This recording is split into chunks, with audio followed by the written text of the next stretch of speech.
প্রিয় admission candidate, target C এই ইউনিটের স্পেশাল শর্ট ক্লাসে তোমাদের স্বাগতম। আজকে আমরা আলোচনা করব কাজ ক্ষমতা শক্তি চ্যাপ্টারটি নিয়ে। সো চট্টগ্রাম বিশ্ববিদ্যালয়ের এই ইউনিটের জন্য আগে আমাদের বুঝতে হবে কাজ ক্ষমতা শক্তি অধ্যায়টি থেকে প্রতি বছর কোন কোন ধরনের প্রশ্ন আসতেছে। ভাই, তুমি যে কোনো চ্যাপ্টারেই পড়ো না কেন, তোমাকে আগে বুঝতে হবে এই চ্যাপ্টারটির জন্য আমার স্পেসিফিক ভাবে চট্টগ্রাম বিশ্ববিদ্যালয়ের জন্য কোন টপিকগুলো দরকার। আমাদের যেটা দরকার আমরা সেটার প্রতি আমরা সময় নষ্ট করব। আমরা অহেতুক সময় নষ্ট করে আমাদের এই অ্যাডমিশন সময়ের মতো গুরুত্বপূর্ণ সময়টাকে আমরা নষ্ট করব না। সুতরাং এখানে দেখো, জাস্ট 10টা প্রশ্ন দিয়ে রাখছি এবং এই 10 টাইপের প্রশ্নই বারবার রিপিট করে কিন্তু বরাবরই কাজ ক্ষমতা শক্তি থেকে চট্টগ্রাম বিশ্ববিদ্যালয়ের ইউনিটে প্রশ্ন আসতেছে। সো আগে আমাদের এই প্রশ্নগুলো সম্পর্কে বুঝতে হবে, তারপর তোমরা বুঝতে পারবা যে অধ্যায় থেকে আমাকে কোন বিষয়গুলো পড়তে হবে এবং কোন বিষয়গুলো পড়তে হবে না। এবং ওভারঅল এই ক্লাসটি করার পর, এই শর্ট ক্লাসটি করার পর কাজ ক্ষমতা শক্তি অধ্যায় থেকে যে কোনো ধরনের প্রশ্ন আসুক না কেন চট্টগ্রাম বিশ্ববিদ্যালয়ের ইউনিটের জন্য 100% কভার করে দিব। সো এখানে দেখো, প্রথমে আমি প্রশ্ন লিখে রাখছি, একটি মোটরের ক্ষমতা 16 ওয়াট এবং 16 ওয়াট হলে 4 মিনিটে কৃতকাজ কত। তো আমাদের প্রথম প্রশ্নটা কৃতকাজ চাইছে, তার মানে ম্যাথমেটিক্যাল প্রশ্ন। খুব ক্রিটিক্যাল প্রশ্ন এমন কিন্তু না। কি বার করতে বলছে? কাজ বার করতে বলছে। কাজ আমরা কিভাবে বার করি? কাজ আমরা বার করি ডাব্লিউ ইকুয়াল টু, কাজ আমরা বার করি ডাব্লিউ ইকুয়াল টু, কাজ আমরা বার করি W equal to PT, W equal to PT. তো এখানে পি কত ভাইয়া? পি হচ্ছে 16 ওয়াট এবং টি হচ্ছে 4 মিনিট। 4 মিনিটকে আমরা সেকেন্ডে কনভার্ট করব, তার মানে 16 গুণন 16 গুণন 4 গুণন 60, ঠিক আছে? তার মানে 16 গুণন 0 4 6 24, এটা গুণ করে যেটা আসবে সেটাই হচ্ছে আমাদের কি, এত জুল হচ্ছে কাজ। তো কোনো অঙ্কে যদি আমাদের কাজ বাড়ি করতে বলে তাহলে আমরা এই সূত্রের মাধ্যমে কাজ বাড়ি করব। কাজের সূত্র ডাব্লিউ ইকুয়াল টু পিটি, বা কাজ ডাব্লিউ ইকুয়াল টু এমজিএইচ, বা কাজ W equal two FS cos theta. So কাজের আমরা যে সূত্রগুলো আছে, তার মানে আমাদের কাজ রিলেটেড সূত্রগুলো অবশ্যই মাথায় রাখতে হবে। এবং অবশ্যই তোমাদের আমি বারবারই বলছিলাম যে ফিজিক্সের একগুলো কমন প্রশ্ন হচ্ছে ভাইয়া মাত্রা, একক এবং সূত্র। এই তিনটা বিষয় তোমাকে অবশ্যই ফিজিক্সে ফলো করতে হবে। প্রত্যেক বছরই দেখবা চট্টগ্রাম বিশ্ববিদ্যালয়ের ইউনিটে 3টা থেকে 4টা এমসিকিউ জাস্ট সূত্র অথবা সম্পর্ক অথবা একক অথবা মাত্রা থেকেই দিতেছে। সুতরাং এগুলো কিন্তু কখনোই আমাদের স্কিপ করা যাবে না। তো এখানে দেখো 2 নম্বরের প্রশ্নটা কি, একটি রাইফেলের গুলির বেগ দ্বিগুণ করলে গতিশক্তি কত। এটা মূলত হচ্ছে 17-18 সেশনের ছবিতে আসে একটা প্রশ্ন। সো এখানে মূলত আমাদের বাইর করতে বলছে রাইফেলের গুলির বেগ দ্বিগুণ করলে গতিশক্তি কত হবে। তো এখানে আমাদের রাইফেলের গুলির বেগের সাথে গতিশক্তির সম্পর্ক। সো এই রিলেটেড অঙ্কগুলো আমরা কিভাবে করব ভাইয়া? এই ইকের সাথে বেগের সম্পর্ক হচ্ছে, ইকের সাথে বেগের সম্পর্ক হচ্ছে বর্গের সমানুপাতিক, বর্গের সমানুপাতিক। অর্থাৎ গতিশক্তি বেগের বর্গের সমানুপাতিক। বেগ যদি দ্বিগুণ করা হয় তাহলে গতিশক্তি হবে 4 গুণ। গতিশক্তি যদি বেগ যদি করা হয় 3 গুণ, গতিশক্তি হবে 3 × 9 গুণ। তার মানে এখানে দেখো রাইফেলের গুলির বেগ যদি দ্বিগুণ করি, বেগ মানে দ্বিগুণ, 2 এর ভি এর জায়গায় 2 বসালে 2 স্কয়ার, তার মানে গতিশক্তি হবে 4। আশা করি ক্লিয়ার। 3 নম্বর প্রশ্নটা দেখো, কর্মদক্ষতার সূত্র। ভাই তোমাদের বারবার বলছিলাম সূত্র, একক, মাত্রা এগুলো কিন্তু অনেক গুরুত্বপূর্ণ। সো কর্মদক্ষতার সূত্রটা কি? একটা হচ্ছে নিবেশিত অর্থাৎ ইনপুট ওয়ার্ক। এই যে ইনপুট, আমাদের হচ্ছে টোটাল কি, সরি, উপরে হচ্ছে আমাদের আউটপুট,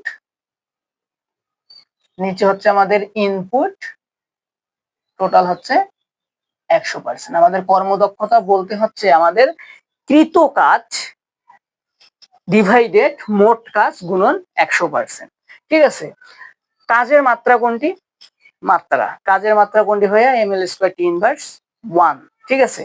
সো মাত্রা, সব রাশির মাত্রাগুলো আমাদের অবশ্যই করতে হবে। এই মাত্রা, একক এগুলো তোমরা প্রত্যেকটা অধ্যায় যখন যখন যে টপিকগুলো পড়বা সাথে সাথে ওই টপিকের মাত্রা এককগুলো তোমরা একটু ভালোভাবে দেখে নিবা। 5 নম্বর প্রশ্নটা হচ্ছে কোন রাশির একক কিলোওয়াট ঘন্টা। সো এখানে আমি অপশনগুলো দেইনি, অপশনগুলো ছিল এরকম, কোন রাশির একক কিলোওয়াট ঘন্টা। তার মানে এখানে বিভিন্ন রাশি ছিল, যেমন ছিল ক্ষমতা ছিল, তারপর হচ্ছে মনে করো যে ক্ষমতা ছিল, আবার বিভিন্ন ধরনের যেমন কৌণিক ভরবেগ ছিল। তার মানে এখান থেকে তোমাদের বুঝতে হবে যে কোন রাশির একক কিলোওয়াট ঘন্টা, কোন রাশির একক মূলত কিলোওয়াট ঘন্টা, অর্থাৎ এখানে রাশি দেওয়া ছিল, এখানে এক্স্যাক্টলি কি ছিল, রাশি দেওয়া ছিল। যেমন হচ্ছে রাশি কোনগুলো, যেমন হচ্ছে আমাদের শক্তি, ক্ষমতা, কাজ, তরঙ্গ, এগুলো হচ্ছে আমাদের এক একটা রাশি। সো এখানে অপশনটা এরকম ছিল যে মনে করো যে কোন রাশিটির একক কিলোওয়াট ঘন্টা। আমি এই প্রশ্নের মাধ্যমে জাস্ট তোমাদের বুঝাইতে যাচ্ছি প্রশ্নের প্যাটার্ন। সো এখানে রাইট অ্যান্সারটা হয়তো শক্তি, শক্তির একক কিন্তু কিলোওয়াট ঘন্টা। ঠিক আছে, শক্তির একক হচ্ছে কিলোওয়াট ঘন্টা। তারপর হচ্ছে 40 নিউটন ওজনের বস্তুকে মেঝ থেকে 2 মিটার উঁচুতে 2 সেকেন্ড ধরে রাখতে কৃতকাজ কত? কৃতকাজ ঠিক তখনই হবে যখন বস্তু স্মরণ ঘটে, যদি স্মরণ না ঘটে তাহলে কৃতকাজ শূন্য। এখানে 2 সেকেন্ড ধরে রাখতে মানে মাথার উপর যে কোনো 40 নিউটন ওজনের একটা বস্তুকে মাথার উপর ধরে 2 সেকেন্ড ধরেছিল, কোনো স্মরণ ঘটেনি, সুতরাং এখানে কৃতকাজ শূন্য, শূন্য। তারপর দেখো কাজের পরিমাণ সবচেয়ে বেশি হবে কখন? কাজের পরিমাণ, এই ডাব্লুর পরিমাণ ঠিক তখনই ম্যাক্সিমাম হবে যখন আমাদের কি হবে ভাইয়া, যখন আমাদের থিটার ভ্যালু হয় 0 ডিগ্রি। থিটার ভ্যালু হয় কত? 0 ডিগ্রি। এবং যখন আমাদের কাজ শূন্য হবে, অর্থাৎ কাজের পরিমাণ শূন্য, তখন থিটার ভ্যালু কিন্তু আমাদের 90 ডিগ্রি। এবং যখন আমাদের কাজ সর্বনিম্ন হবে, মিনিমাম, তখন যখন আমাদের কাজ সর্বনিম্ন হবে, মিনিমাম, তখন আমাদের থিটার ভ্যালু হচ্ছে 180 ডিগ্রি। সো এই তথ্যগুলো একটু মাথায় রাখবো। তারপর দেখো আমাদের 5 কেজি ভরের একটি বস্তুর ত্বরণ 3 মিটার পার সেকেন্ড হলে 4 সেকেন্ড পরে গতিশক্তি নির্ণয় করতে বলছে। অর্থাৎ ম্যাথমেটিক্যাল একটা এক্সপ্রেশন, আমাদের গতিশক্তি বাড়ি করতে বলছে। গতিশক্তি সূত্র কি ভাইয়া? গতিশক্তি ইকে ইকুয়াল টু হচ্ছে আমাদের half M V square. So এখানে আমাদের এম দেওয়া আছে, আমাদের জাস্ট বাইর করতে হবে ভি। ভি আমরা কিভাবে বাইর করব? ভি ইকুয়াল টু হচ্ছে কি ইউ প্লাস এটি, ইউ আদিবেগ 0, এ ত্বরণ কত? ত্বরণ হচ্ছে 3 মিটার পার সেকেন্ড এবং টি হচ্ছে 4 সেকেন্ড। তার মানে 3 এ 4 হচ্ছে 12, তার মানে বেগ কত পাইলাম ভাইয়া? 12। এখন 12 ভি এর জায়গায় জাস্ট আমরা কি বসাবো? 12 বসাবো। তাহলে হাফ গুণন এম, এম হচ্ছে আমাদের 5 কেজি, ভি হচ্ছে কত? 12 ওপর স্কোয়ার। তার মানে হচ্ছে আমাদের কত আসতেছে ভাইয়া? হাফ গুণন 5 গুণন 12, 12 144। তার মানে 2/144 কে 2 দ্বারা ভাগ করলে কত আসে ভাইয়া? 2 দ্বারা ভাগ করলে তোমার আসে 70, 70 140, 72। ঠিক আছে, এই 72 আর 5 গুণ করে যেটা হবে সেটাই হচ্ছে আমাদের ইকে। ঠিক আছে, সেটাই হচ্ছে আমাদের ইকে, অর্থাৎ গতিশক্তি। তারপর হচ্ছে কোনটি শক্তি নয়? এখানে আমি এক্সাম্পল দিয়ে রাখছি, অর্থাৎ অপশন দিয়ে রাখছি, তাপ, আলোক, শব্দ, তাপমাত্রা। সো তাপ এক প্রকার শক্তি, আলোক এক প্রকার শক্তি, শব্দ এক প্রকার শক্তি, তাপমাত্রা কিন্তু শক্তি না। তাহলে রাইট অ্যান্সার হচ্ছে আমাদের ঘ। কাজ শূন্য হবে যখন, দেখো আমি এখানে লিখে রাখছি, কাজ ঠিক তখনই শূন্য হবে যখন থিটার ভ্যালু হয় কত ডিগ্রি? 90 ডিগ্রি। 90 ডিগ্রি। যদি কাজ সর্বোচ্চ হবে কখন? যখন থিটার ভ্যালু 0 ডিগ্রি। কাজ ঋণাত্মক হবে কখন? বা কাজ সর্বনিম্ন হবে কখন? যখন থিটার ভ্যালু 180 ডিগ্রি। সো এই প্রশ্নগুলো হচ্ছে কিন্তু ছবিতে আসা বিভিন্ন বছরের রিপিটেড প্রশ্ন। সুতরাং এখান থেকে ভাইয়া কি বোঝা যাচ্ছে? এখান থেকে তার মানে বোঝা যাচ্ছে যে আমাদের কাজ রিলেটেড বা শক্তি রিলেটেড আমাদের ইকুয়েশন গুলো জানা লাগতেছে, সিম্পল সিম্পল ম্যাথ গুলো লাগতেছে, পাশাপাশি আমাদের বিভিন্ন থিওরিটিক্যাল একক, মাত্রা, ঠিক আছে, বৈশিষ্ট্য, এই বিষয়গুলো আমাদের লাগতেছে। সো এই হচ্ছে ছবির এই ইউনিটের প্রশ্ন প্যাটার্ন। এখন এই অধ্যায়ের যাবতীয় যা কিছু দরকার আমি এখন তোমাদের সবকিছু একত্রিত করে দেব। জাস্ট প্রত্যেকটা চ্যাপ্টারে আমি যে তোমাদের দাগানো বই দিছি ভাই, এই দাগানো বইগুলো পড়বা, ছবির এই ইউনিটের প্রশ্ন ব্যাংকটা পড়বা, দেন আমি যে নোটটা দিতেছি এই নোটগুলো তোমরা ভালোভাবে পড়বা, পাশাপাশি সকল লেখকের অনুশীলনের এমসিকিউ পড়বা। ইনশাআল্লাহ একটা অধ্যায় এভাবে পড়লে আর কিচ্ছু লাগবে না। সো চলো এবার আমরা এই অধ্যায়ের যাবতীয় তথ্যগুলো আমি তোমাদের সাজাই দিই। তো এই তথ্যগুলাই হচ্ছে কাজ ক্ষমতা শক্তির গুরুত্বপূর্ণ তথ্য, যা চট্টগ্রাম বিশ্ববিদ্যালয়ের এই ইউনিটের জন্য লাগবে। ভাই তোমরা যারা চিন্তা করো যে ছবির জন্য অনেক কিছু পড়তে হবে, বিশ্বাস করো ছবির জন্য প্যাটার্ন বুঝলে আসলে পড়াশোনাটা অনেক ইজি। একটা চ্যাপ্টারের জাস্ট স্পেসিফিক বিষয় থেকেই কিন্তু প্রতি বছর ছবিতে প্রশ্ন আসে। সো আমরা কাজ ক্ষমতা শক্তি থেকে জাস্ট এই যে কয়েকটা ভাই এখানে তথ্য, এই তথ্যগুলোই পড়বো, পাশাপাশি আমরা দাগানো বইটা পড়বো, সকল লেখকের অনুশীলনের এমসিকিউ পড়বো এবং ভাইয়ার এক্সামে প্রতিনিয়ত এক্সাম দেবে, প্র্যাকটিস করবা, ইনশাআল্লাহ তোমাদের 100% কাভার হবে, আর কিছু লাগবে না। সো এখানে দেখো কাজের সূত্র আমি দিয়েছি, কাজ W equal two F S, অর্থাৎ যদি দুইটা ভেক্টরের রূপে দেওয়া থাকে তাহলে কাজের সূত্রটা হচ্ছে ওই দুইটা ভেক্টরের ডট গুণফল। অথবা যদি আমাদের থিটা আকারে থাকে বা কোণ আকারে থাকে বা অ্যাঙ্গেল থাকে তাহলে আমরা কাজ নির্ণয়ের সূত্র ব্যবহার করব এফ এস কস থিটা। এ হচ্ছে বল, এস হচ্ছে সরণ। অথবা যদি কোনো একটা বস্তুকে উপর থেকে নিচে নিয়ে যাওয়া হয় বা ফেলানো হয়, যদি উচ্চতা দেওয়া থাকে, অভিকর্ষ ত্বরণ কাজ করে, তখন কাজের সূত্র হচ্ছে ডাব্লু ইকুয়াল টু এমজিএস। অথবা বল এবং সরণের গুণফলকে কি বলে? কাজ বলে। অর্থাৎ কাজ হতে গেলে অবশ্যই সরণ সংগঠিত হতে হবে। পাশাপাশি কাজের একক কি ভাইয়া? কাজের একক হচ্ছে জুল, আবার হচ্ছে ইলেকট্রন ভোল্ট, আবার হচ্ছে কিলোওয়াট ঘন্টা। আমাদের এই তিনটা কাজের এককে কিন্তু মাথায় রাখতে হবে। ঠিক আছে, আমরা শুধু জানি কাজের একক জুল, কিন্তু পাশাপাশি ইলেকট্রন ভোল্ট, কিলোওয়াট ঘন্টা এগুলো মাথায় রাখতে হবে। 1 জুল হচ্ছে 10^7 আর্ক, অথবা 1 আর্ক হচ্ছে 10^7 জুল। 1 ইলেকট্রন ভোল্ট হচ্ছে কত ভাইয়া? 1.6 10^19 জুল। কাজের মাত্রা হচ্ছে ml স্কয়ার t ইনভার্স 2। এখানে দেখো শুধু কাজের মাত্রা না, এই কাজ, টর্ক, তারপর হচ্ছে জড়তার ভ্রামক, ঠিক আছে, এই তিনটারই মাত্রা হচ্ছে কি ভাইয়া? ml square t inverse 2। মাথায় রাখবা। কাজ, টর্ক, জড়তার ভ্রামক এবং শক্তি, সকল প্রকার শক্তির মাত্রা কি ভাইয়া? ml square t inverse 2। এটা মাথায় রাখবা।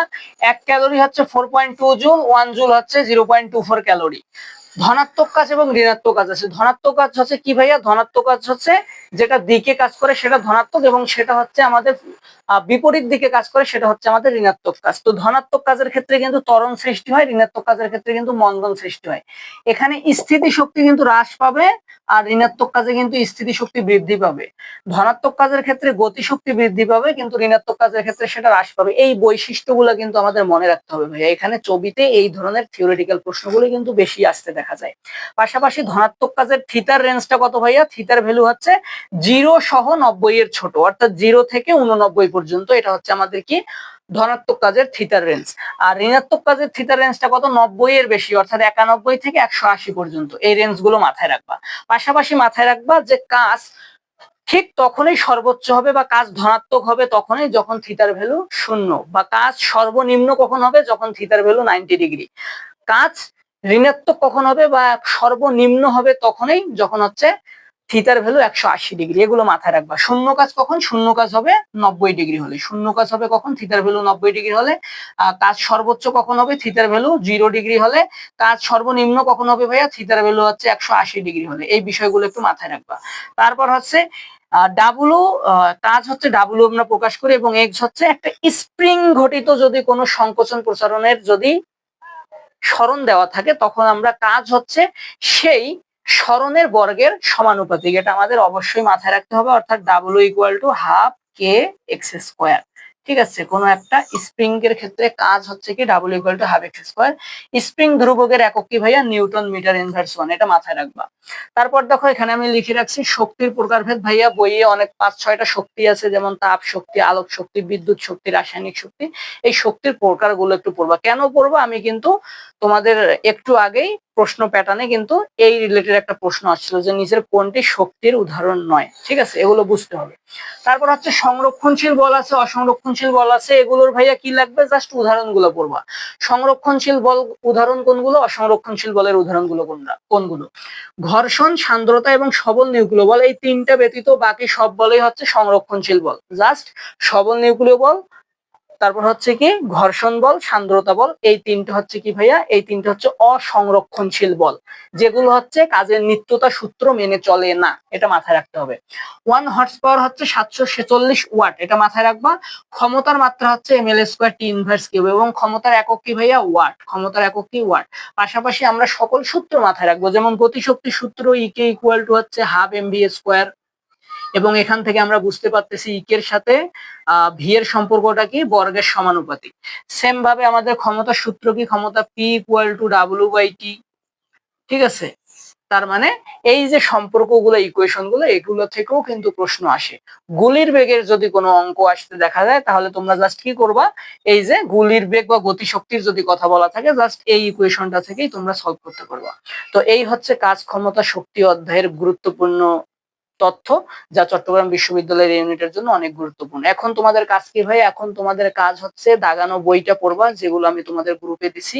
পাশাপাশি তোমাদের করতে হবে সকল লেখকের অনুশীলনীর এমসিকিউ, এবং কি করতে হবে, আমি যে তথ্যগুলো বললাম এই তথ্যগুলো তোমরা একবার রিভিশন দিয়ে দাও 5 মিনিটের মধ্যেই, এবং তোমাকে জাস্ট আমার এক্সাম বেস এক্সাম দিবা রেগুলার ইনশাল্লাহ। আর একটা অধ্যায় থেকে, এই অধ্যায় থেকে আর কিছু তোমাদের লাগবে না। তো এই হলো আজকের কাজ ক্ষমতা শক্তি অধ্যায়ের একদম সম্পূর্ণ একদম ইফেক্টিভ একটা ক্লাস। ইনশাল্লাহ এর বাইরে চবির এই ইউনিটে ভর্তি পরীক্ষায় আর কিছু লাগবে না। সো ক্লাসটি সবাইকে দেখার জন্য অসংখ্য ধন্যবাদ। আল্লাহ হাফেজ।